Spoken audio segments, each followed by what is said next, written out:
Hi everyone, I hope you are well. I'm Bertrand Higuet.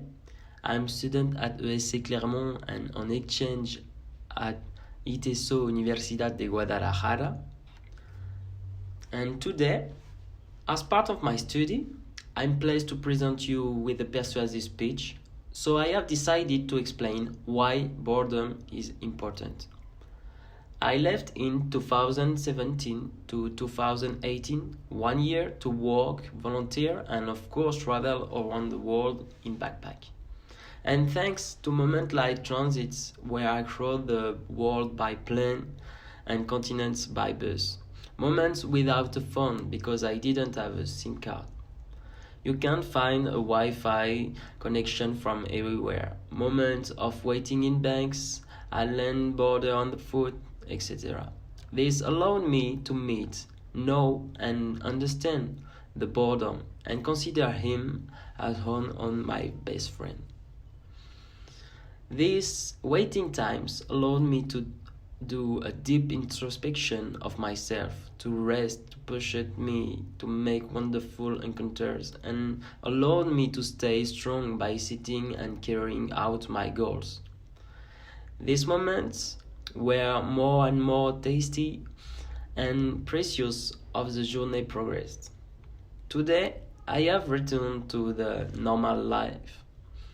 Since September, by going back to school. Since then, I no longer see time passing because this society forces me to see less of this friend. First of all, it seems important to me with you to define the word bored. We don't have a universal definition of boredom, but I'm going to quote you one. Lassitude due to lack of interest or monotonous activity. According to the internet.com, we see a definition that is not very positive, as when we talk about boredom to those around us.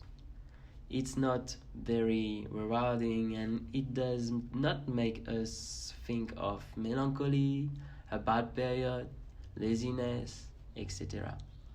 This state of mind has a very bad press in our society. Yet it lets us to free our minds and to take a step back. And if you say that boredom is important in our daily life, how do you react? That boredom is even indispensable. How are you going to ask me why? You have to know that culturally and through our education, we have no right to be bored. Boredom is taboo. But in reality, boredom is putting your brain off and opening up to what surrounds you. It's letting go, discovering, and dreaming. First, when we get bored, we boost our creativity. By letting your brain rest, you give free rein to your thoughts and imagination.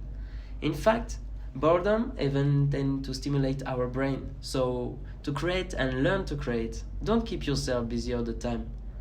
It pushes us to reach out to others. Doing nothing, letting one thoughts wander, in short, getting bored pushes on to perform important, meaningful actions. That's how you will get the idea to start a new hobby.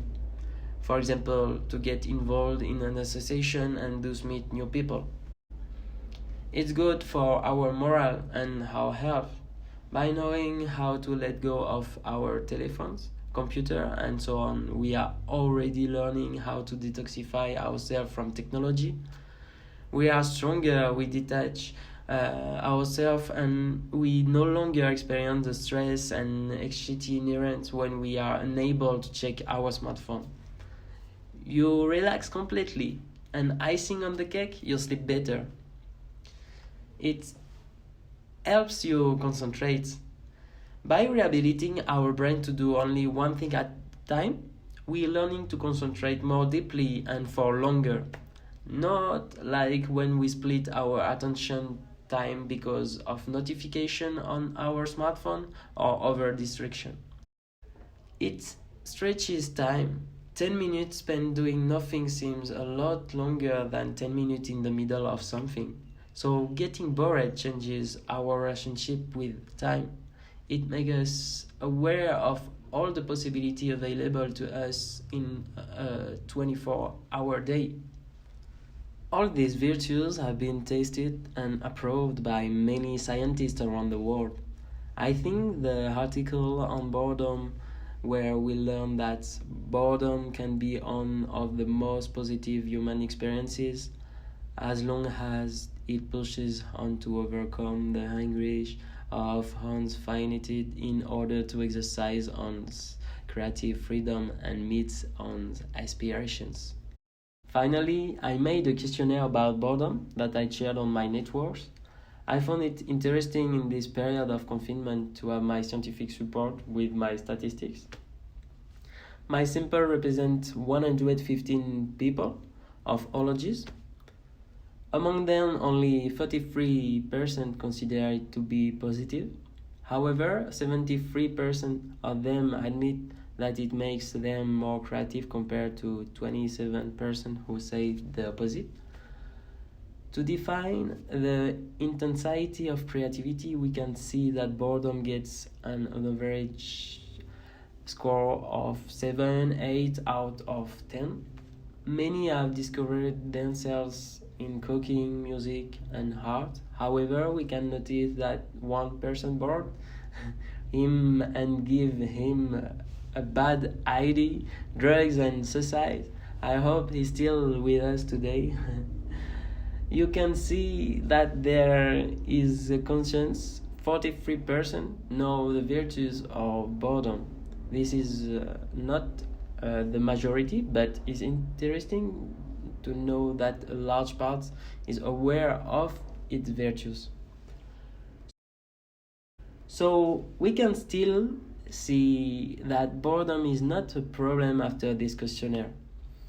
But I hope that with my speech today, I will have succeeded in making you aware, because we still don't know everything about the benefits of boredom. But maybe tomorrow your doctor will prescribe you some boredom.